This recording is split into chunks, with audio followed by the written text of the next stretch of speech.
Bismillahirrahmanirrahim.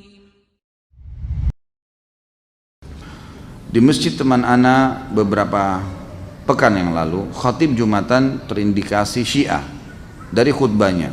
Apa sebaiknya yang dilakukan? Apakah meninggalkan sholat Jumatnya atau tetap meneruskan? Kalau masih belum ada sesuatu yang pasti, teruskan saja.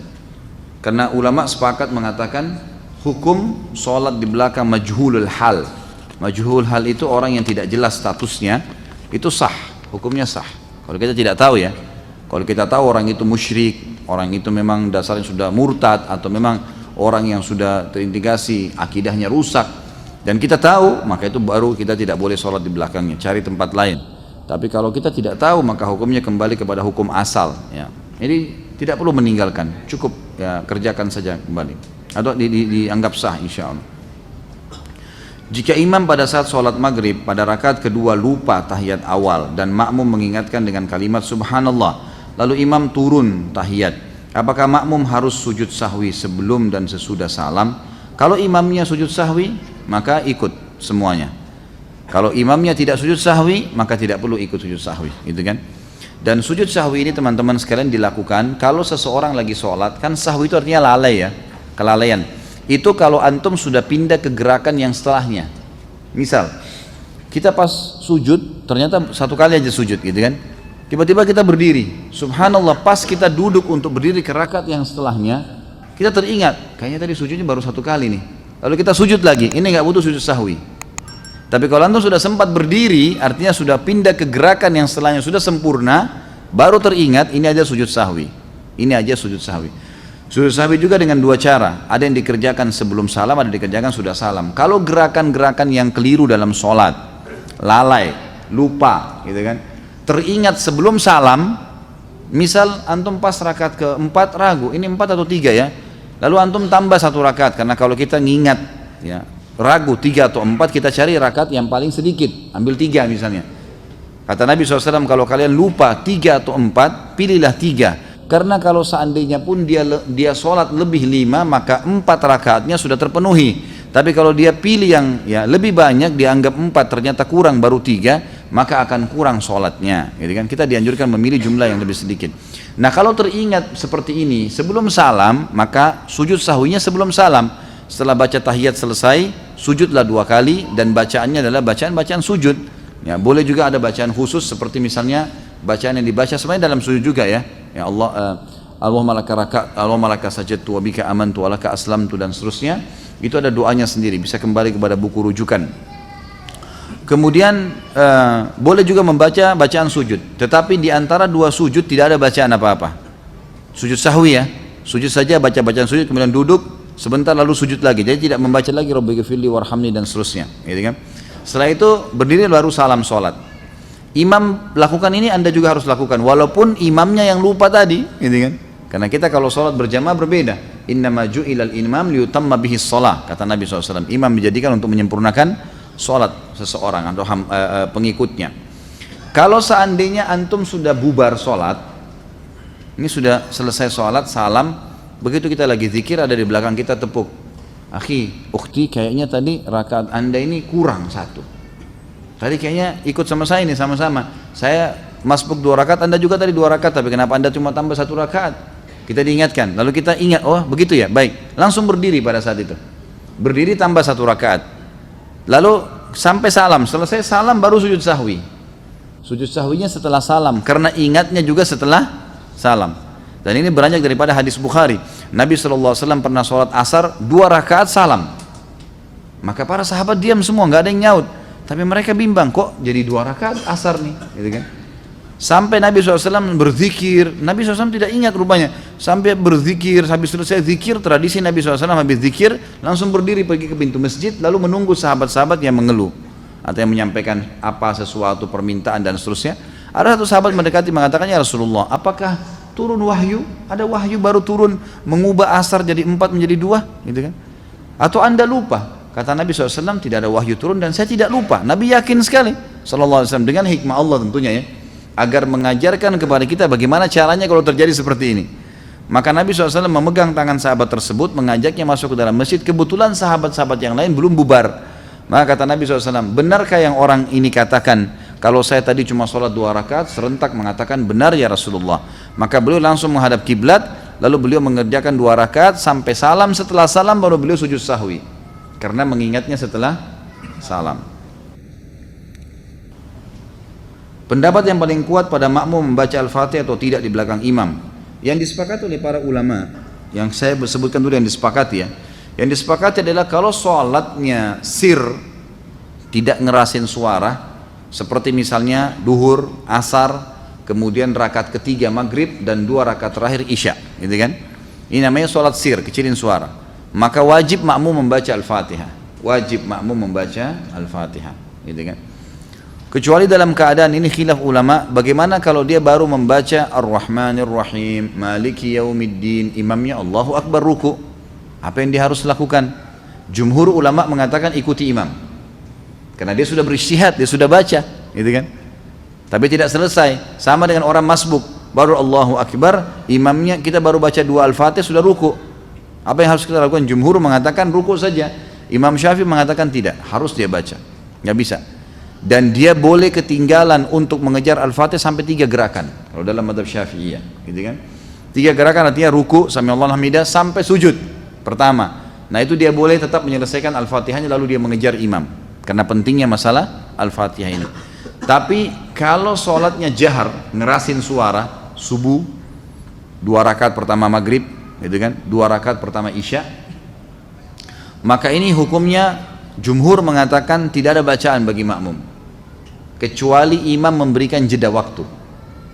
Beranjak daripada hadis yang sahih bahwasanya Nabi SAW pernah mengatakan waladdallin amin, lalu tiba-tiba sahabat di belakang berlumba-lumba baca Al-Fatihah, jadi ada suara bergemuruh gitu, sehingga bacaan Nabi SAW, Nabi sendiri terganggu SAW, dan makmum juga tidak konsentrasi dengar bacaan ayatnya beliau. Beliau begitu salam lalu beliau mengatakan mali unazi', kenapa tadi saya diganggu dengan bacaan kalian? Kata perawi hadisnya, kalau saya tidak salah Abdullah bin Umar radhiyallahu anhu berkata, mulai semenjak itu saya tidak pernah lagi membaca Al-Fatihah di belakang Nabi SAW kalau sholatnya jahar, kalau sholatnya ngerasin suara gitu. Ulama-ulama seperti Imam Syafi'i rahimahullah melihat bahwasanya orang yang membaca Al-Fatihah, baik sholatnya jahar, kerasin suara atau sir, itu wajib. Beranjak daripada hadis Nabi SAW yang berbunyi, tidak ada sholat bagi orang yang tidak membaca Al-Fatihah. Maka beliau tidak membedakan antara sholat berjamaah atau sholat sendiri. Ya, kalau sholat sendiri mutlak harus baca ya, tidak boleh sama sekali tinggalkan Al-Fatihah. Batal sholatnya kalau tinggalkan Al-Fatihah. Kalau sholat berjamaah, sebagaimana saya sebutkan tadi, khilaf diantara ulama itu. Imam Syafi'i semuanya, mau sholatnya jahar atau sir, semuanya harus membaca Al-Fatihah. Allahu alam, kalau kita simpulkan, kalau saya simpulkan dari pendapat-pendapat ulama ini, saya melihat kalau seandainya imamnya membaca Al-Fatihah dengan suara keras, jelas, ya, kita dengar ya, kita dengar. Seperti sekarang ada mic. Lain kalau mati lampu gelap, tidak kedengaran suara atau kita terlalu jauh dari imam, itu lain. Walaupun sholat jahar tetap wajib baca Al-Fatihah tuh, karena kita tidak dengar. Karena memang Allah berfirman, umumnya ulama berpegang pada ayat ini, a'udzubillahi minasyaitonirrajim, fa idza quri'al qur'anu fastami'u lahu wa ansitu. Kalau Al-Qur'an dibacakan, dengarkan baik-baik dan ya telitilah, jelihlah. Berarti kasusnya adalah kalau dengar. Kalau dengar kita nggak boleh berkata yang lain, gitu kan? Nah kalau imam sholat jahar, maghrib misalnya, tapi mati lampu, kita di saf ke-5 atau ke-6, ke-7 ke belakang, nggak dengar. Atau sholat di belakang perempuan, nggak dengar sama sekali. Mereka tetap baca Al-Fatihah, selama tidak dengar. Tapi kalau mereka dengar Al-Fatihah itu, seperti tadi imam kita Masya Allah membaca misalnya, kita dengar. Dan pada saat mengatakan waladdallin, kemudian semua mengatakan amin. Begitu selesai amin, imamnya baca langsung surah. Nah ini Allahu alam, yang lebih dekat pendapat ulama mengatakan tidak lagi baca Al-Fatihah. Kembali kepada hadis, ya, bacaan imam adalah bacaan makmum. Itu sudah ada hadis yang menjelaskan masalah itu. Tapi kalau imamnya jeli dan dia lebih faham masalah fikih menjadi imam, adalah setelah waladdallin amin, imamnya diam jeda 7 ayat Al-Fatihah. Maka pada saat itu makmum silakan baca, gitu kan? Dia membacanya. Jadi ini tinggal tergantung bagaimana kondisi imam memberikan dia kesempatan. Allahu a'lam. Ustaz, apakah boleh saf sholat diisi oleh, mohon maaf, orang yang terkena Down syndrome?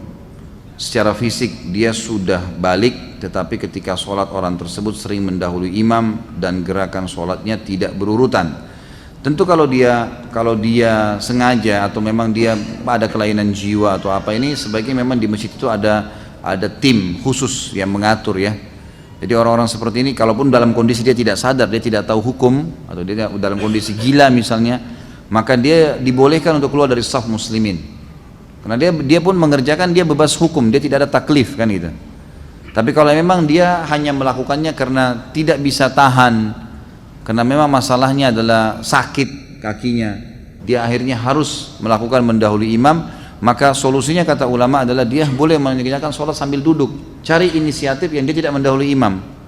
Karena kalau dia dahului imam tetap kena ancaman ya. Nabi SAW mengancam, siapa yang mendahului imam maka bisa saja Allah mengubah wajahnya menjadi wajah keledai. Hadis sahih riwayat Imam Ahmad masalah itu. Jadi sebagai ini ada pengurus masjid, dan saya sarankan pengurus masjid ini bisa lebih jeli melihat adanya orang-orang yang seperti ini, ada gangguan jiwa, ada orang yang sakit. Kalau di masjid-masjid di Saudi itu sudah biasa sekali kursi-kursi disiapin tuh. Di masjid itu banyak kursi. Jadi orang-orang tua yang tidak mampu untuk berdiri lama maka diambil kursi dan mereka sholat sambil duduk di saf. Itu sudah umum di Masjid Nabawi, di Masjid Haram itu banyak sekali. Ketika zikir setelah sholat, kemudian ada orang yang mengucapkan salam kepada kita lalu kita membalasnya sehingga zikir setelah sholat kita terpotong. Apakah kita harus mengulangi zikir tersebut atau lanjutkan? Lanjutkan saja, tidak ada masalah. Nabi SAW pernah melakukan hal tersebut. Jadi pernah beliau SAW dalam hadis Bukhari selesai sholat ya, asar, tiba-tiba beliau langsung dengan cepat sekali, begitu salam lagi zikir, berdiri dengan sangat cepat melewati para sahabat, sampai para sahabat yang meriwayatkan hadis ini berkata, kami heran dengan kecepatan Nabi SAW dalam cepatnya gerakan Nabi SAW itu. Maka setelah itu pun, setelah beberapa saat Nabi SAW balik lagi dan duduk lagi, berzikir lagi. Lalu salah seorang di antara kami bertanya, ya Rasulullah, ada apa? Kata Nabi SAW, tadi saya tiba-tiba teringat di rumah saya ada kurma sedekah yang sudah saya niatkan mau keluarkan, maka saya tidak ingin itu tertunda, maka saya pun segera mengeluarkannya lalu kemudian saya balik berzikir. Jadi ulama mengambil daripada hadis ini bolehnya orang kalau habis sholat berzikir, habis sholat itu kalau ada sesuatu yang wajib baginya atau sesuatu yang darurat, dia boleh memotongnya, seperti menjawab salam gitu kan, seperti misalnya turun hujan tiba-tiba dia harus pindah karena kena air atau apalah ya yang harus memindahkan dia, maka dia boleh pindah dan kemudian dia melanjutkan zikirnya. Bagaimana Anda menyikapi setiap akan sholat pasti ingin sekali buang angin? Apa Anda harus diruqyah? Gimana kira-kira? Ruqyah boleh, silahkan ruqyah. Mungkin waswas syaitan, itu waswas syaitan ya, harus dilawan. Dan cara yang efektif adalah jangan biasakan buang angin. Memang betul. Jadi orang yang biasa tidak bisa tahan buang angin itu karena beranjak dari apa? Kebiasaan dia. Dia udah biasa, mungkin di depan teman-temannya kadang-kadang bercanda, memang dia gangguin mereka gitu kan. Emang gitu, dia sering iseng. Nah, akhirnya sudah terbiasa gitu kan. Jadi itu menjadi hal yang selalu kayak orang yang terbiasa, ngupil, orang yang biasa korek kuping, jadi karena dia jadikan kebiasaan, jadi terbiasa, sama dengan itu. Kalau orang yang tidak membiasakan dirinya untuk ngeluarin angin, insya Allah tidak keluarin angin kecuali pada waktu memang dibutuhkan, kan gitu. Jadi memang ini harus diubah dari cara itu dulu, pola itu. Dan ini subhanallah juga tidak baik ya, sebaiknya memang ditinggalkan. Jadi ini insya Allah dengan cara antum terapi diri supaya jangan sampai sering mengeluarkan angin, terutama dengan mengolok-olok gitu kan, ada bercanda, termasuk juga di depan pasangan misalnya. Lebih baik kita menjaga itulah, kecuali darurat sekali ya, kecuali darurat. Kalau ruqyah saya sarankan silakan ruqyah, bisa jadi was-was juga syaitan, bisa terjadi. Semoga Allah senantiasa memberkahi Ustaz Khalid beserta keluarga dan kita semua yang hadir di majelis ilmu ini. Amin. Mudah-mudahan jazakallah khair atas doanya. Sholat sunnah afdalnya dikerjakan di rumah. Saya biasa mengerjakan sholat sunnatul fajr di rumah, namun masjid di tempat saya jarak antara azan dan iqamah hanya sebentar. Saya terkadang ketinggalan takbiratul ihram bersama imam, tapi tetap dapat rakaat pertama. Sebaiknya saya sholat sunnah di rumah atau di masjid? Di masjid, gitu kan? Di masjid. Jangan antum kejar ikan teri, ikan paus lewat ini. Sholat sunnatul fajar itu ikan teri dibandingkan sholat subuh, itu ikan pausnya gitu kan. Jadi jangan ketinggalan, sholat di masjid tidak masalah. Kan lebih afdal kalau sholat di rumah, kalau sholat sunnah kan gitu lebih afdal. Jadi jangan sampai mengejar afdaliyah sunnah, ketinggalan fadilah yang besar dari sholat wajib. Karena mulai Allahu Akbar imam, kita juga Allahu Akbar, itu sudah dicatat pahala tuh. Jadi itu ada fadilah, jangan ketinggalan itu. Bahkan kalau perlu kita masuk masjid sudah mau iqamah, ya sudah kita sholat subuh gitu kan. Nanti sunnatul fajrnya ulama berpendapat mengatakan sunnatul fajr pernah dikerjakan oleh Nabi SAW setelah terbit matahari. Itu dibolehkan bagi orang yang sudah rutin mengerjakannya. Kalau dia ketinggalan sudah masuk masjid subuh sudah iqamah, dia sholat subuh, kemudian nanti dia setelah terbit matahari sebelum duha dia boleh mengerjakan sunnatul fajr yang ketinggalan itu. Apakah boleh mengerjakan sholat witir bertepatan dengan berkumandangkannya azan subuh? Karena saat mengerjakan tahajud waktunya sudah sangat dekat dengan waktu subuh, sementara saya belum sholat witir. Pertama sekali saya sarankan antum sholat witir seperti sekarang nih, ba'da isya, gitu kan? Itu lebih baik. Nah, itu lebih baik. Dan nanti kecuali kalau antum memang sudah terbiasa bangun jam 2, setengah 3, masih panjang jeda waktu menjelang subuh, itu baru. Kalau enggak, saran saya jangan tinggalkan witir sebelum tidur. Nah, baik sebelum tidur atau habis ba'da isya langsung sholat witir. Itu sudah disepakati oleh para ulama berangkat daripada hadis Bukhari, di mana sahabat-sahabat menyampaikan diantaranya ya Abu Hurairah anhu yang mengatakan saya diwasiatkan kepada saya 3 hal yang saya tidak pernah tinggalkan selama hidup saya, puasa 3 hari setiap bulan, 2 rakaat sholat duha, dan saya tidak pernah tidur kecuali saya sudah witir. Agar antum tidak mengejar di malam hari kecuali sholat tahajud, gitu kan. Pertanyaan tadi, bolehkah sholat witir sementara azan dikumandangkan? Boleh jawabannya. Hadis Bukhari menjelaskan masalah itu, bahwasanya Nabi SAW mengatakan kalau kalian dengarkan azan segeralah berwitir, segeralah berwitir. Artinya masih boleh kan? Bahkan ada pendapat ulama mengatakan kalau jeda antara azan dan iqamah subuh masih panjang, seperti Masjid Haram misalnya 20 menit, 25 menit baru iqamah, sementara antum sudah terbiasa kerjakan sholat tahajud dan itu kebablasan sampai azan subuh baru bangun, boleh mengerjakannya antara azan iqamah subuh. Karena itu bukan waktu yang dilarang untuk sholat. Kalau sudah iqamah subuh waktu dilarang sholat, nggak boleh. Berarti di sini pendapat ulama mengatakan masih boleh mengerjakan sunnah-sunnah antara azan dan iqamah subuh, gitu kan?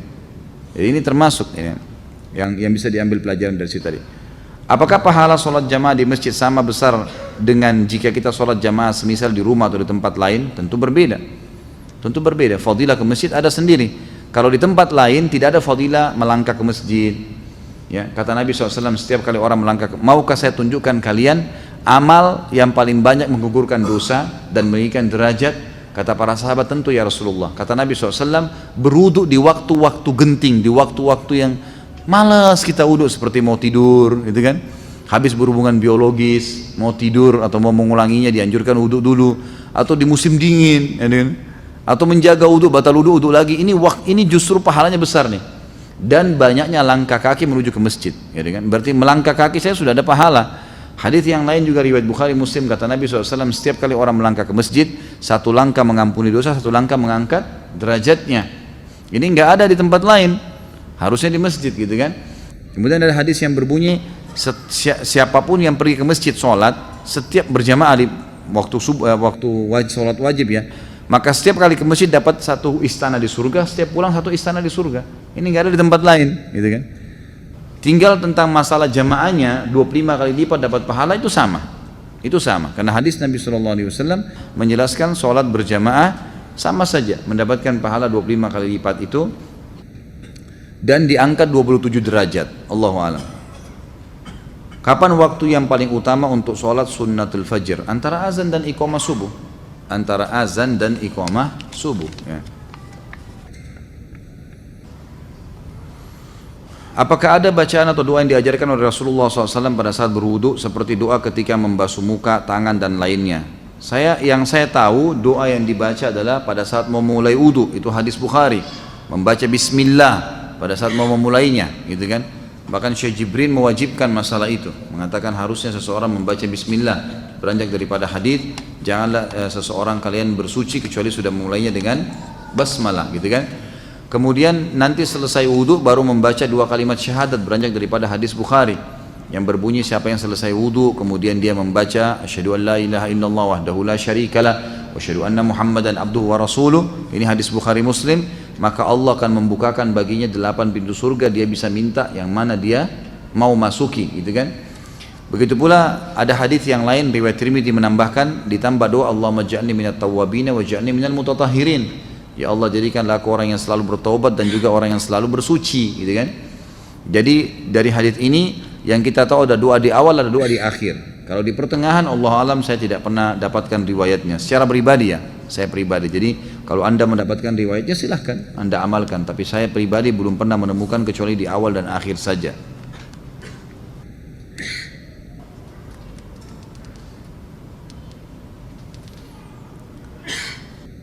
Bagaimana hukumnya bersedekap melipat tangan kembali sesudah bangun dari ruku? Tadi kan sudah saya jelaskan ya. Boleh saja, gitu kan? Bersedekap pada saat bangun dari ruku, sami Allah liman hamidah. Saya sudah sebutkan tadi kan khilaf di antara ulamanya. Jadi boleh kembali ke dada, boleh kembali ke sebelah paha kita.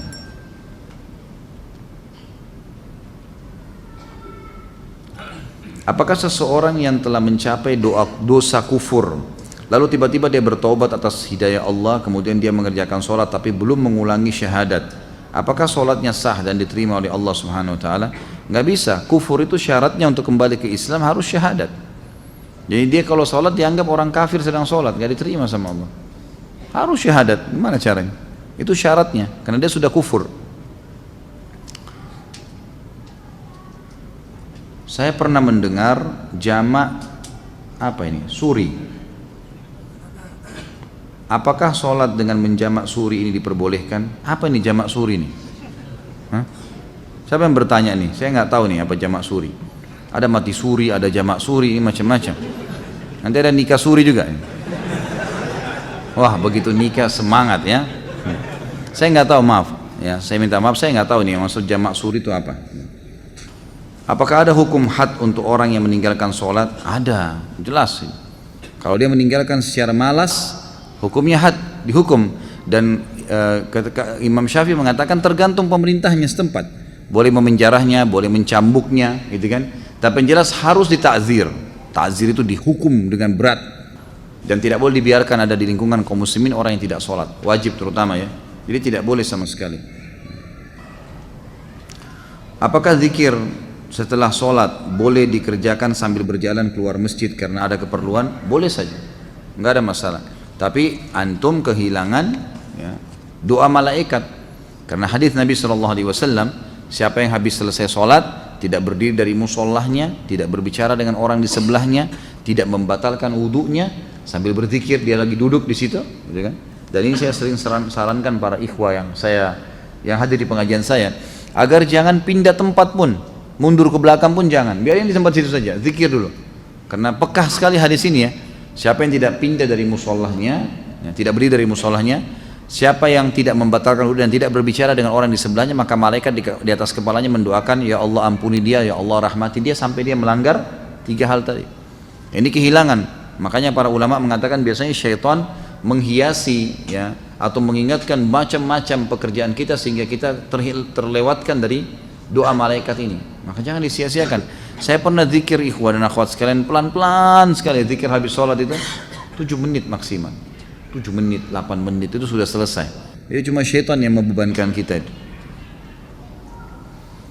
Bagaimana hukumnya sholat orang isbal? Apakah sah? Khilaf di antara ulama tentang sah atau tidaknya, gitu kan?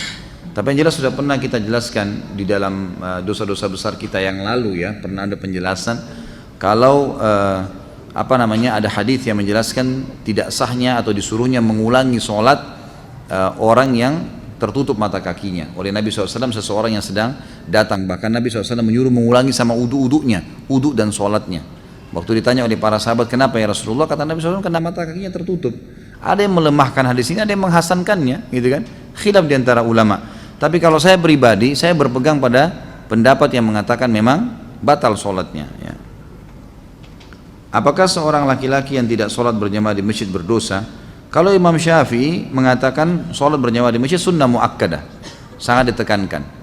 Jadi kita tidak boleh menyalahkan juga orang-orang yang tidak ke masjid sholat. Misalnya umumnya di Indonesia ini banyak orang yang berpegang pada Syafi'iyah gitu kan.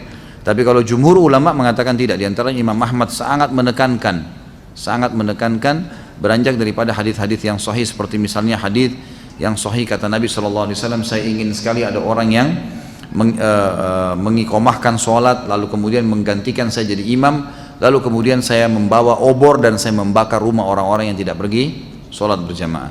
Kemudian hadis sahih juga di mana Ibnu Ummul Maktum, muadzin Nabi SAW, matanya buta, dan beliau berkata, ya Rasulullah, rumah saya jauh dari masjid Anda, tidak ada yang memandu saya, buta, nggak ada yang pandu saya jalan, gelap, gitu kan. Dan di antara rumah saya dengan masjid banyak binatang buas bisa menerkam saya, padang pasir jauh. Apakah boleh saya sholat di rumah? Awalnya Nabi SAW mengatakan silakan sholat di rumah. Setelah itu subhanallah turun wahyu menyampaikan, Ibnu Ummul Maktum sudah mau keluar, Nabi SAW mengatakan panggil orang itu, dipanggil kembali. Kata Nabi, apa kau dengar dengan telingamu azan atas ma'un nida? Dia mengatakan iya ya Rasulullah. Kata Nabi, idzan ajib, kalau begitu jawab azan itu. Orang buta, nggak ada yang pandu, itu kan malah ditekankan. Jadi semestinya memang harusnya dijaga. Ya, dari pendapat ini ya, jumhur ulama diantara Imam Ahmad yang sangat menekankan berdosa kalau laki-laki tidak ada udzur nggak sholat di masjid, gitu kan. Ya kalaupun kita berpegang pada mazhab Syafi'iyah, kita mengatakan sunnah muakkadah, maka minimal antum kehilangan banyak sekali fadilah, pengangkatan derajat, pengampunan dosa, dapat istana di surga. Itu luar biasa, setiap pergi loh dapat satu istana, setiap pulang dapat istana. Ini bukan istana di Menteng atau di mana-mana, ini di surga, gitu kan. Hanya dengan ke masjid sholat, itu apa susahnya? Lawan tuh syaitan, jangan lemah terus. Manakah yang lebih utama bagi seorang perempuan, sholat di musola, kantor, atau pergi ke masjid? Musola boleh. Kalau perempuan tidak ada masalah, di sebelah meja kerjanya boleh, nggak ada sesuatu penekanan. Kalau laki-laki yang dianjurkan ke masjid. Terkait dengan 10 Muharram, apa benar 10 Muharram itu lebarannya anak yatim? Apakah boleh mengkhususkan Muharram untuk menggalang dana untuk anak yatim? Nggak pernah ada sunnahnya Nabi ini dikarang-karang saja, ini tidak ada sama sekali. Anak yatim itu kita dianjurkan untuk menyantuni sepanjang tahun, bukan 10 Muharram. Nggak ada dalil berhubungan dengan masalah itu. Waduh, ini tulisan indah, jadi saya tidak bisa baca. Dulu di Makassar, kami waktu masih kecil, kalau tulisan yang begini kita bilang tulisan indah, gitu kan. Saya nggak ngerti di Jakarta atau di daerah lain, Allahu a'lam.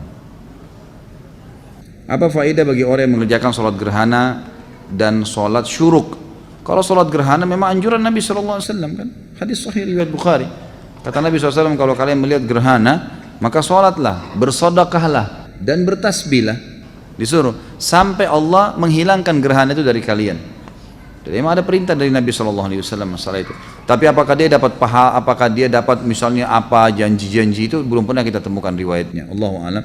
Tapi yang jelas dia dianjurkan untuk dilaksanakan perintah Nabi SAW, ibadah. Kalau sholat syuruk, hadis Nabi SAW, siapa yang sholat berjamaah di masjid, hadis sahih riwayat Hakim, siapa yang sholat berjamaah di masjid, ya kemudian dia duduk berzikir sampai terbit matahari, kemudian dia sholat 2 rakaat setelah itu, ya, maka dia sama dengan pahala haji dan umroh, sempurna, gitu kan. Ini dikatakan oleh para ulama sholat syuruk. Di perusahaan saya sistem untuk sholat bergantian, sistem untuk sholat bergantian, tapi niat saya ingin sholat berjamaah tepat waktu. Apakah saya berdosa karena tidak sholat tepat waktu? Tidak dikatakan berdosa sebenarnya, karena masih ada pendapat ulama yang seperti tadi Imam Syafi'i mengatakan sunnah muakkadah. Saya tidak bisa mengatakan berdosa, gitu kan, tapi dia kehilangan fadilah yang sangat banyak, gitu. Jadi kalau bilang pun, misal pun kita bisa mengambil awal waktu, lebih baik kita pamit sama teman-teman misalnya kita dahulu, gitu kan. Dan itu sholat juga tidak akan mengambil waktu lama. Saya juga sarankan begini, perlu difahamin ya, terikat dengan jam kerja kantor, ya, itu wajib hukumnya karena antum mengikuti syarat. Kata Nabi SAW, al-mu'minuna ala syurutihim, al-mu'minuna ala syurutihim. Orang mukmin harus patuh dengan syarat yang disepakati. Misal, waktu istirahat jam 12 sampai jam 1, azan setengah 1, gitu kan. Antum mulai masuk masjid sholat, ternyata harus kembali sebelum jam 1, misal 5 menit sebelum jam 1 ada absen lagi, misal contoh. Antum baru selesai sholat wajib, belum sempat sholat ba'diyah duhur, itu sudah jam 1 kurang 5 menit. Kalau sholat terlambat nih, balik kerja, maka jangan sholat sunnah ba'diyah, karena mentaati peraturan wajib. Sementara sholat sunnah itu sunnah, gitu kan. Kecuali kita sudah balik ke kantor, ada waktu lowong, kita bisa buka sejadah dekat meja kerja kita lalu sholat, itu nggak ada masalah. Jadi harus pertemukan masalah itu ya. Jadi lakukan yang wajib saja. Pernah ada teman-teman yang di luar negeri bertanya kepada saya, Ustaz, saya kerja di luar negeri dan di luar negeri ini orang-orang non muslim, saya nggak bisa sholat gitu kan, dan seringkali meeting di waktu-waktu pas lagi sholat gitu kan. Apa yang saya harus lakukan? Saya balik tanya begini, saya bilang kalau seandainya anda lagi meeting kemudian misal ini contoh, semoga Allah muliakan kita semua, saya kasih contoh ini, contoh orang mau ke kamar mandi, kebelet buang air besar, kebelet buang air kecil, lagi meeting, diizinin nggak? Nah, ini di sini diizinin nggak kalau kebelet kencing, kebelet buang air besar? Meeting penting nih, miliaran, diizinin nggak? Ya nggak bisa berpikir kan kalau mau kencing gitu kan? Nggak mungkin, pasti diizinin ke belakang. Ya sudah, kita izinnya memberikan isyarat memang mau ke kamar mandi, betul kamar mandi kan? Ke kamar mandi, dan orang saya bilang lagi kalau masuk kamar mandi, lagi kebelet, pamit, lagi meeting. Kalau kita butuh waktu 10-15 menit diizinin nggak? Nggak mungkin kan tengah-tengah digetur-getur, ayo cepat gitu kan? Nggak mungkin, orang lagi buang air besar gimana? Dia harus selesaikan hajat, kalau nggak sakit perut. Maka berarti bisa dipakai itu untuk sholat tuh. Ini kalau darurat ya, sebab ada beberapa teman-teman yang pernah bertanya kalau salah dari Jepang, dari negara-negara yang memang tidak bisa mereka sholat, maka tidak ada juga musola. Bagaimana inisiatifnya? Ya saya sebagai dai harus bisa memberikan solusi nih. Kalau dia mau disuruh pulang, dia sudah terikat akad kerja di sana. Maka caranya adalah kayak tadi, pamit ke kamar mandi, memang mau kamar mandi, uduk di sana, kemudian sholat, cari tempat yang bisa sholat di situ. Mungkin di gang, mungkin di mana, ya apa boleh buat, harus sholat. Sholat dah, sholat wajib 5 menit, 10 menit maksimal, udah kembali lagi. Tapi nggak usah dibeberkan, saya mau sholat ya pamit. Kemudian berantem kalau tidak disuruh sholat, susah. Anda sudah akad dengan orang kafir, gimana? Nggak bisa, gitu kan? Jadi ini namanya hiyal syari'iyah. Harus kita mencari solusi secara syar'i yang memang kita tidak kehilangan pekerjaan dan juga tidak kehilangan ibadah itu. Apakah seorang muslim yang sebelumnya tidak rajin sholat, bolong-bolong, termasuk kafir? Apakah ia harus syahadat ulang, dilihat dan dilihat oleh saksi maksudnya? Enggak tentu. Kalau dia jahdan ya, kalau dia bangkang, nggak ada sholat, nggak ada hukum sholat itu, saya nggak mau yakin, maka itu baru kufur, dia syahadat. Tapi kalau dia cuma malas-malas, nggak perlu, taubat kepada Allah sudah, sekarang tinggal sholat. Mana yang lebih baik apabila ada udzur, berjamaah tapi menunda sholat atau akhir waktu, sendiri tapi di awal waktu? Tentu saja di awal waktu, walaupun sendiri, tentu saja di awal waktu. Masya Allah, ini belum saya baca ini. Jam berapa kita mau selesai? Masya Allah, ini selama 2 tahun, 1 tahun ini nggak selesai pertanyaannya. Kok kayak balas dendam kalau ketemu saya nih?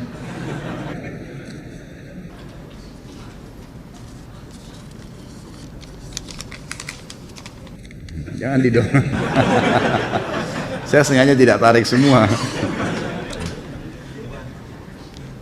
Di daerah Ana ada 2 masjid, yang satu masjidnya besar dan jamaahnya tidak banyak sehingga selalu dapat saf pertama. Kedua masjidnya lebih kecil dan jamaahnya banyak karena telah ditegakkan sunnah sehingga susah dapat saf pertama. Lebih utama sholat di satu atau yang kedua? Yang satu tentunya, masjid yang pertama, karena memang kita bisa dapatkan fadilah lebih besar, gitu kan? Dan masjid itu makin banyak jemaahnya makin afdal, ya, gitu. Makin afdal, makin besar fadilahnya. Artinya mestinya besar misalnya, tentu afdaliyah karena banyak jemaah itu penting, tapi mendapatkan saf awal lebih penting, maka harusnya didahulukan saf awal itu. Ustaz, mohon penjelasan dan tuntunan sesuai sunnah apabila ada sholat wajib terlewatkan karena kelalaian. Apakah seseorang yang meninggalkan sholat pada waktu yang ditentukan masih dapat mengerjakan sholat yang tertinggal itu di waktu sholat yang selanjutnya? Kalau dia lalai di sini dalam arti kata lupa, itu boleh dikerjain. Misal pas kita lagi sibuk, tersibukkan, semoga saja tidak terjadi ya. Ada orang tersibukkan dengan urusan dunianya, kemudian azan asar baru dia sadar, oh ternyata saya belum sholat duhur nih, gitu kan. Maka apa yang harus dia lakukan? Boleh kalau dia sholat duhur, boleh, nggak ada masalah. Tapi kalau dasarnya dia tahu nih duhur sudah masuk, dia nggak mau sholat, memang nggak mau dah, memang sudah nggak sholat. Begitu azan asar, temannya ajak, nih sholat yuk. Kamu udah tahu belum ada hadis begini, tersentuh dia mau sholat. Tapi tadi dia sudah tinggalkan duhur secara sengaja, ini nggak boleh lagi dia sholat, karena sudah memang ditinggalkan secara sengaja sama dia. Saya pernah membaca sebuah hadis riwayat Ibnu Abbas radhiyallahu anhu yang menjelaskan tentang tidak bolehnya menahan pakaian pada saat sholat. Apakah hadis itu sahih? Apa maksud dari kata menahan pakaian? Mohon penjelasannya. Saya tidak tahu, maaf. Saya belum tahu sampai ke situ tentang masalah hadis menahan pakaian. Yang saya temukan malah hadis Abu Bakar radhiyallahu anhu yang sahih, di mana Abu Bakar berkata, ya Rasulullah, saya orang yang tidak bisa sholat kecuali saya menahan pakaian saya, karena kalau tidak dia melorot, gitu kan? Apakah itu membatalkan sholat saya? Apakah itu termasuk sombong? Kata Nabi SAW, itu tidak termasuk. Ya, berarti di sini kan ada masalah kasus menahan, tapi saya tidak tahu kalau yang riwayat Ibnu Abbas ini. Bagaimana tuntunan sahih untuk kondisi makmum yang masbuk namun tidak mendapat bacaan Al-Fatihah imam sholat? Apakah makmum tersebut masih mendapatkan hitungan 1 rakaat penuh? Yang kuat pendapat iya, dia masih mendapatkan walaupun sholatnya sir. Kalau orang memang masbuk ya, beda orang yang datang dari awal tapi lalai tidak baca Al-Fatihah. Nah itu baru bisa dibahas dalam bahasan lain ini.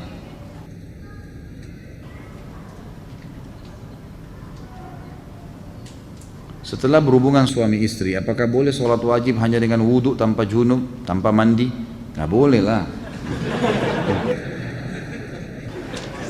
Ini iseng aja bertanya. Wajib mandi junub ya akhi. Atau mungkin yang nanya masih bujang kali ini. Belum punya pengalaman ya. Belajar dari Pak Yoyo ya. Kalau kita sholat berjamaah tapi kita ketinggalan sehingga bacaan Al-Fatihah tidak sampai selesai karena imam bacaan cepat, begitu juga sholat duhur, asar bacaan Al-Fatihah tidak selesai, apakah sholat kami sah? Sah insya Allah. Yang penting tadi kan sudah saya jelaskan ini, yang saya sudah jelaskan jangan ditanya lagi. Makanya pada saat taklim tadi jangan mengkhayal gitu ya. Jangan terulang-ulang nih. Jika kita terjebak macet di jalan, tidak bisa melaksanakan sholat asar, apakah boleh dijamak sama maghrib? Jika sholat maghrib juga ketinggalan, boleh lakukan di saat sholat isya. Tata caranya bagaimana?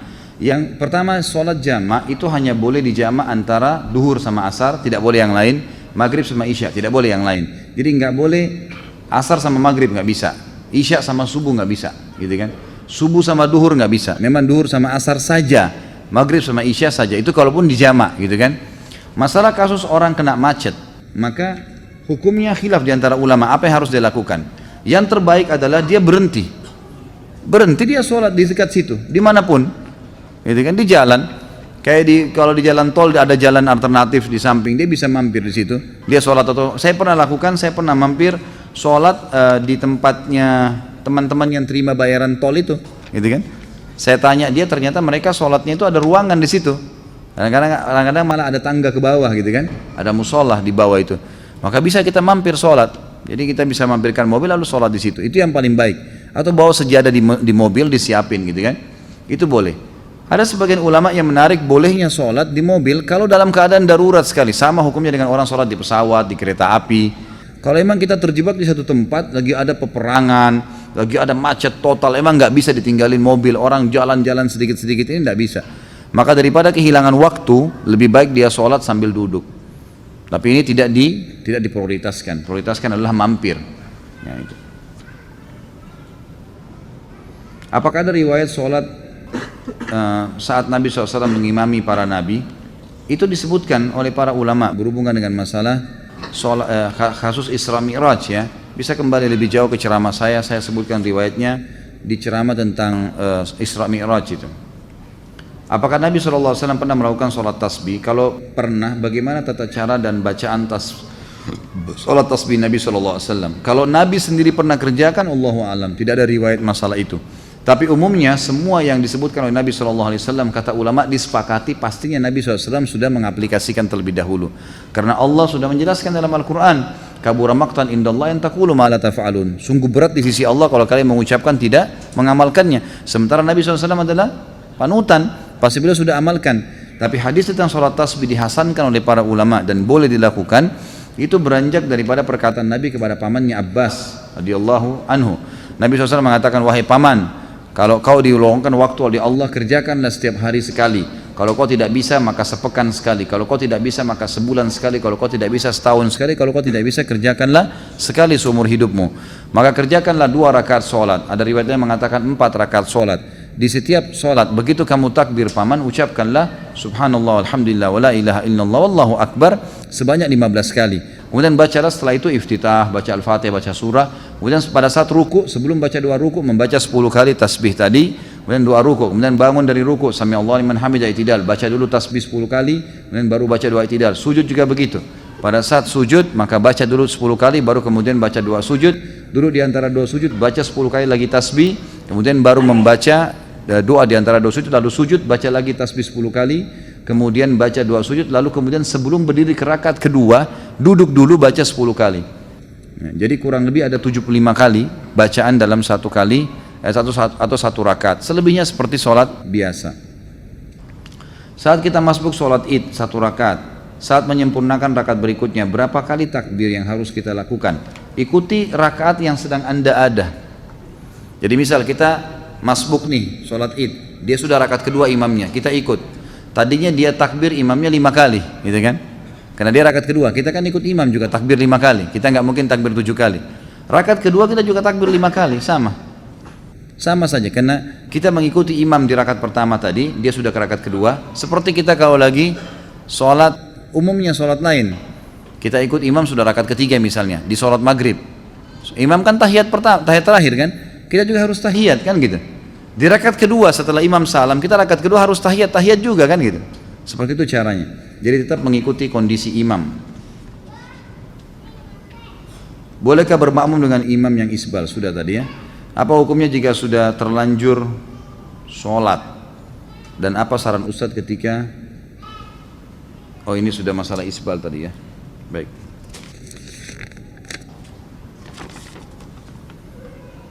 Bolehkah kita mengqadha sholat kita yang terlewat dengan tata cara seperti apa? Sudah saya jelaskan.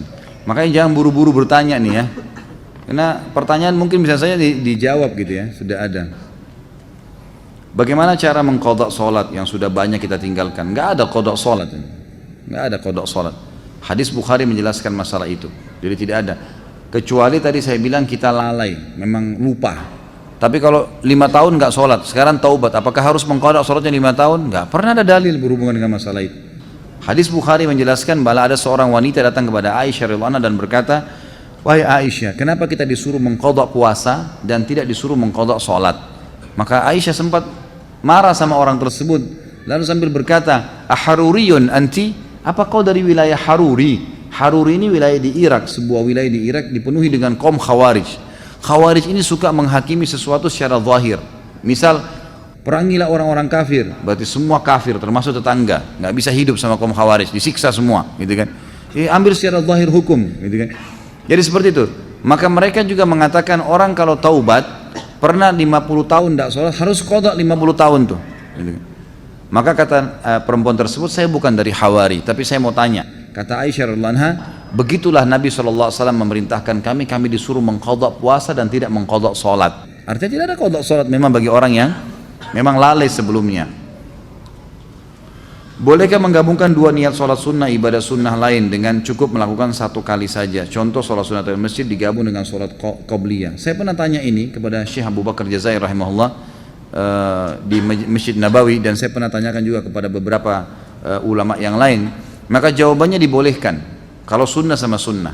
Kalau wajib sama sunnah nggak boleh, gitu kan? Artinya orang masuk dalam masjid, dia sholat tahiyat masjid, dan juga dia bisa niatkan untuk qobliyahnya. Sama dengan orang sama dengan orang puasa Syawal 6 hari dengan puasa Senin Kamis yang bertepatan dengan Senin Kamisnya. Maka selama sunnah sama sunnah dibolehkan, tapi tidak boleh sunnah sama wajib. Nggak boleh misalnya bayar utang Ramadan digabung dengan puasa Senin, gitu kan? Maka itu tidak dilakukan, itu tidak boleh digabung. Sebagaimana tidak boleh gabung antara qobliyah duhur dengan duhurnya. Saya sering melihat orang bergeser dari tempat awal melaksanakan sholat fardu pada saat akan melakukan sholat sunnah ba'diyah. Apakah ini merupakan adab sholat sunnah ba'diyah? Bukan, tetapi ada hadis yang berbunyi, semua tempat yang dipakai sholat akan menjadi saksi pada hari kiamat. Maka dianjurkan seseorang untuk pindah tempat. Ya. Di kantor Anas selesai sholat duhur ada ustadz yang tidak zikir, tapi langsung berdiri kultum. Isinya mengajak jamaah zikir-zikir bid'ah. Apa ini? Dikit-dikit bid'ah, jangan dengerin. Jalanin saja selama ini menurut anda baik. Memangnya yang menentukan amalan diterima itu kalian. Kalau dikit-dikit bid'ah kita beribadah semakin terkekang. Bagaimana menyikapi ustadz yang seperti ini? Sementara saya mau tegur, cuma ilmu saya masih dangkal dan malas berdebat. bagaimana membedakan ustadz yang syar'i? Ya tentu saja, ini tidak ada istilah ustadz syar'i ya. Ini istilah baru ini. Baik, kalau anda tidak punya ilmu jangan didebatin, tetap aja berzikir, gitu kan? Tetap berzikir, tetap anda jalankan sunnah Nabi SAW, sudah cukup insya Allah. Kalau tadi ditanya bagaimana membedakan ustadz, sebenarnya ustadz itu kalau yang ustadz mengikuti sunnah Nabi tentu selalu punya dalil ya. Ini perkataan ini firman Allah dalam surah ini kata Nabi SAW, jadi tidak pernah dari dia. Tidak ada pendapat pribadi. Jadi, umumnya maaf, saya bukan mengatakan pengajian kita ini secara khusus, tapi di sini juga tadi anda dengar setiap kali sampaikan sesuatu bisa kita sampaikan ada dalilnya. Ini loh hadisnya, ini loh ayatnya, gitu kan? Jadi punya panduan, jadi bukan karangan-karangan dari kita sendiri. Bagaimana posisi tahiyat akhir untuk sholat 2 rakaat? Ini sudah kita jelaskan tadi.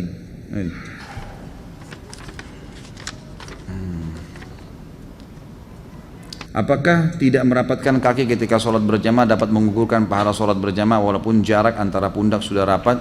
Tentu tidak, tapi membuat syaitan masuk dan membuat tidak khusyuk.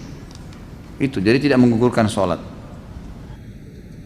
Karena ana ada udur, di mana kalau jari kaki bersenggolan dengan benda-benda, dalam hal ini jari kaki saudara di sebelah, merasa risih sebab ana pernah ada riwayat operasi penyakit saraf tulang belakang sehingga jari-jari kaki menjadi sensitif. Dan apakah termasuk isbal jika ana menggunakan kaos kaki ketika sholat berjamaah? Karena dengan menggunakan kaos kaki ana merasa lebih nyaman dari gesekan karpet, dari bersentuhan dengan jari orang lain. Ana jadi khawatir terhadap ikhwan kita yang seolah-olah terus ingin mengejar jari kaki saya atau jari kaki saudara di sebelahnya, karena ditakutkan malah akan menjadikan sholatnya menjadi tidak khusyuk ya. Baik, tentu saja kalau anda punya udzur syar'i ya lakukan pakai kaos kaki, dan itu bukan isbal. Isbal itu adalah pakaian dari atas ke bawah, mengulurkan pakaian dari atas ke bawah. Kalau dari bawah ke atas enggak. Kaos kaki maksudnya itu tidak. Tapi kalau kita memang dari atas kita pakai ya, atau kita pakai kemudian dia terulur seperti celana, baju, itu semua baru masuk. Hadis Nabi SAW yang berbunyi isbal itu di imamah ya, di pakaian ya, celana, itu masuk dalam isbal gitu. Dikarenakan saat ini waktu subuh 4.15, apakah boleh kita ketika kita terlambat bangun, misal jam 5, kita melakukan sholat sunnah 2 rakaat sebelum subuh? Tentu tidak boleh. Kalau sudah iqamah, subuh nggak boleh lagi. Anda kerjakan nanti setelah terbit matahari. Apa pahalanya kalau kita mengislamkan seseorang? Oh ini tidak sesuai dengan tema. Dapat pahala lah tentunya ya, selama dia berbuat kebaikan, selama dia mempelajari agama, insya Allah Anda dapat pahalanya. Dan hadis Nabi SAW kepada Ali bin Abi Thalib pada saat perang Khaybar, gitu kan, hai Ali, jalanlah dengan tenang menuju ke mereka, ke orang-orang Yahudi itu, lalu tawarkan mereka Islam. Kalau mereka nolak, tawarkan mereka jizyah. Kalau mereka nolak, tawarkan mereka untuk ya perang, gitu kan. Dan ingatlah Ali, kalau ada satu orang yang sempat mendapatkan hidayah karena kamu, maka itu lebih baik daripada humurun ni'am. Humurun ni'am ini adalah bisa diterjemahkan dengan unta betina merah yang besar, atau nikmat yang terbesar yang sedang dimiliki oleh seseorang. Apakah bergerak 3 kali dalam keadaan sholatnya batal, seperti garuk-garuk misalnya? Kalau Imam Syafi'i mengatakan batal kalau lebih dari 3 kali, jadi tidak dibolehkan lebih dari 3 kali. Tapi jumhur ulama mengatakan tetap tidak batal kalau memang orang itu punya udzur, memang harus dia lakukan. Tapi kalau gerakan sia-sia membatalkan sholat nih. Ada orang sia-sia memperbaiki kopiah atau apalah gitu kan. Ya ini keseringan dilakukan, makanya tidak boleh. Tapi kalau darurat memang harus menggaruk, memang gatal sekali, itu tidak ada masalah insyaallah. Apakah boleh sholat wajib sambil duduk seperti kita perjalanan jauh dalam bus, pesawat yang memakan waktu 12 jam? Tentu saja boleh, tidak ada masalah. Apakah dalam Islam mengenal zaman purba dan zaman dinosaurus? Apakah ini suatu berita bohong Ustaz? Allahu a'lam. Ini kok kelepasan masuk ini. Bolehkah berimam pada orang yang masbuk? Boleh, asal anda beda imam ya. Jadi misal gini, ada dua orang masuk masbuk nih. Orang lagi berjamaah, sama-sama masbuk 1 rakaat. Kita satu imam nih. Begitu salam imam kan masing-masing nambah rakaat yang masbuk ya, yang kehilangan 1 rakaat. Ini nggak boleh lagi jadi makmum satu sama yang lain. Karena ada orang begitu tuh, karena sudah satu imam. Yang boleh kalau beda imam, Misal kita berdiri, kita masuk satu rakaat, ada orang yang telat masuk, maka dia tepuk pundak kita, itu boleh, nggak ada masalah. Tapi tidak boleh menjadi memiliki dua imam dalam satu sholat. Bila imam salah dalam baca Al-Fatihah, karena kan sholat tidak sah, apakah kita harus ulang di rumah atau bagaimana? Tentu saja tidak ya. Salahnya tergantung, salahnya kenapa? Kalau emang salahnya fatal dan sudah diingatkan tidak mau, maka batal sholatnya. Bukan di rumah, diulangin di situ, gitu kan? Tapi kalau emang dia lupa, kemudian diingatkan, atau mungkin ada kesalahan tajwid yang diingatkan lalu dia tidak lakukan, maka tetap sah saja. Beranjak daripada hadis Nabi SAW yang sahih yang berbunyi, kalau kalian sholat dengan imam, kalau imam benar dia akan panen pahala kalian, dan kalian akan dapat pahala kalian masing-masing, dan kalau dia salah, dia akan berdosa dihukum sama Allah dan sholat kalian benar. Sholat kalian benar. Apakah boleh sholat Jumat di dalam kereta api? Soalnya saya pernah melihatnya ketika saya dalam perjalanan menuju kampung halaman. Musafir nggak ada Jumat baginya, nggak usah sholat Jumat gitu kan. Kalau musafir nggak usah sholat duhur asar, di jamak saja. Setelah sholat hajat, petunjuk dari Allah itu berupa apa? Nggak ada sholat hajat ini. Yang ada sholat istikharah. Sholat hajat setahu saya tidak ada hadisnya, lemah sekali, bahkan ada hadis yang palsu gitu kan. Jadi yang ada adalah sholat istikharah. Istikharah sama sebenarnya ya, karena kita meminta petunjuk dari Allah SWT. Itu ada hadis sahihnya. Tentang tawakal, pertanyaan Ibnu Rajab rahimahullah bahwa tidak ada yang memberi, menghalangi, mendatangkan bahaya dan mendatangkan manfaat kecuali Allah semata. Hadis di atas sahihkah? Saya tidak tahu ya. Baik, dua pertanyaan lagi ya. Sabar yang sudah lipat-lipat tasnya. Apakah seorang muslim meninggalkan sholat termasuk golongan orang munafik? Tidak bisa kita katakan munafik, tapi ada ciri kemunafikan padanya. Karena orang munafik meninggalkan sholat atau berdiri sholat dengan malas. Di mana batasan seorang muslim dikatakan kafir apabila dilihat dari hadis riwayat At-Tirmidzi, An-Nasai dan Ibnu Majah menyebutkan sabda Nabi SAW, perjanjian antara kami dan mereka orang kafir adalah sholat. Karena barang siapa meninggalkannya maka sungguh dia telah kafir.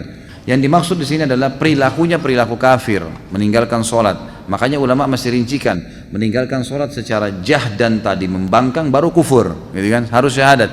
Tapi kalau dia cuma malas-malas tidak masuk. Ibnu Umar menjelaskan makna daripada hadis ini adalah kalau dia cuma malas-malasan, dia mendapatkan dosa kufur tapi tidak sampai pada kufur. Kufrun duna kufrin istilahnya, gitu kan? Apakah sutra atau pembatas bagi yang masbuk telah terputus dari imam apabila sholat berjamaah telah selesai? Jawabannya iya. Jadi dia sudah sendiri karena sudah selesai dari imam. Bagaimana posisi duduk tasyahud akhir untuk sholat sunnah 2 rakaat? Sudah saya jelaskan tadi. Haruskah mengepalkan tangan pada saat berdiri naik ke rakaat berikutnya? Kan sudah saya jelaskan semua tadi. Jawabannya iya, disunnahkan mengepalkan. Mohon dijelaskan bagaimana hukumnya apabila sholat di rumah kemudian di masjid sudah iqamah. Apakah kita masih bisa menjalankan sholat qobliyah? Batalin, nggak boleh. Hadis sahih berbunyi, kata Nabi SAW, tidak ada lagi sholat sunnah dengan iqamah sholat wajib. Hadis sahih, nggak boleh. Jadi biar lagi di masjid kita lagi sholat, baru 1 rakaat sudah iqamah, batal.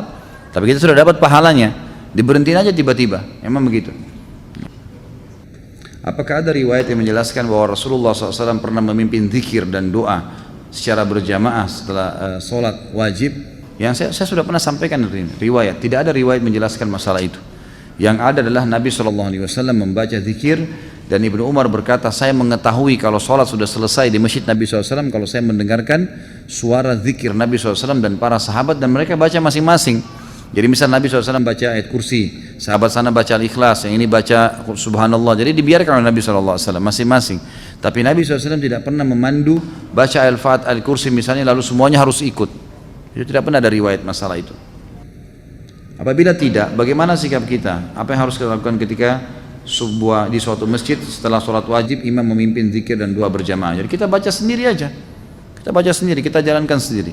Jadi seperti itu, Allahu a'lam. Baik, karena sudah jam 9 lewat, kita tutup sampai di sini insyaallah. Sisa pertanyaan mudah-mudahan tidak ada halangan kita coba bahas lagi pada pertemuan akan datang, walaupun masih berhubungan dengan bab sholat ya. Maksudnya nanti mungkin pekan depan kemungkinan kita sudah pindah ke zakat. Dosa besar yang kelima masalah tidak membayar zakat. Tapi saya coba membaca beberapa pertanyaan berhubungan dengan sholat kalau memang ya belum dibahas pada malam ini. Mungkin begitu teman-teman sekalian, semoga semua orang yang sakit disembuhkan penyakitnya oleh Allah SWT, semua yang terlilit utang dilunasi utangnya, semua yang belum dapat hidayah dimudahkan untuk mendapatkan hidayah, semua yang sudah dapat hidayah dimudahkan untuk mengamalkan ilmu dan hidayah yang sudah datang dari Allah. semua muslimin di Palestina, di Syria, di Yaman, di Irak, di Myanmar, dimanapun mereka berada dan sedang tertindas. Allah ikhlaskan niat mereka, Allah kokohkan telapak kaki mereka, Allah terima para syuhada mereka, serta Allah muliakan Islam di tangan mereka dan tangan kita semua, dan semoga Allah partisipasikan kita bersama mereka di pahala, baik dengan doa, dengan harta, dan juga dengan jiwa kita. Dan semoga Allah menyatukan kita di surga firdausnya tanpa hisab, sebagaimana Ia satukan kita di majlis ilmu yang mulia ini. Kalau benar dari Allah, kalau salah dari saya, mohon dimaafkan. Subhanakallahumma bihamdika asyhadu an la ilaha illa anta astaghfiruka wa atubu ilaik. Wassalamualaikum warahmatullahi